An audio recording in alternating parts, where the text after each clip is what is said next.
5 minutes suffisent, à l'abri des regards. Carton, pneus, ici, 50 sacs de gravats jetés en pleine rue. Dans certains quartiers, les dépôts sauvages font partie du décor. Il faut slalomer entre les déchets. Regardez là-bas, le tas de poubelles qu'il y a là-bas. Regardez au fond là-bas. Regardez, c'est pourri. C'est tout le monde qui jette. Vous en voyez, vous, des fois? Oh là là, tout le temps. On leur dit de ne pas jeter. Et des fois, ça se passe pas bien. Une pratique illégale mais répandue. Des bennes entières sont parfois déversées sur les trottoirs.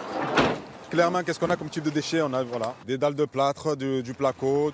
Pour traquer les coupables, cette brigade spécialisée, 14 agents, des rondes quotidiennes à la recherche de flagrants délits.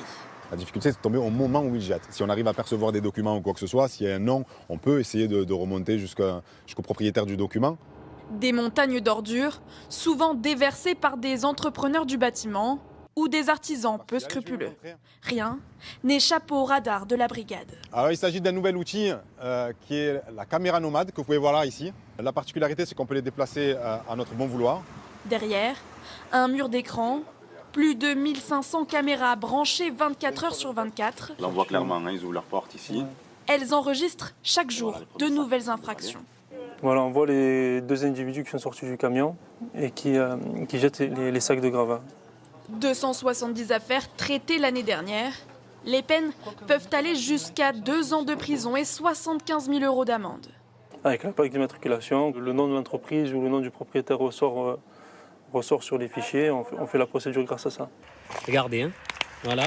Mais certains sites échappent à la surveillance, comme ici, au milieu des massifs. Il y a 4 montagnes comme ça. Et là, quand je filme derrière, tout le long du chemin, c'est des déchetteries.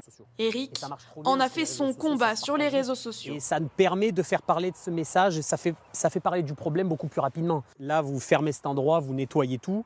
Ils vont sûrement trouver un autre endroit encore et encore. Donc la seule solution, c'est peut-être de faire les déchetteries gratuites. Chaque année, près d'1 million de tonnes de déchets sont abandonnés en France, l'équivalent de 100 tours Eiffel.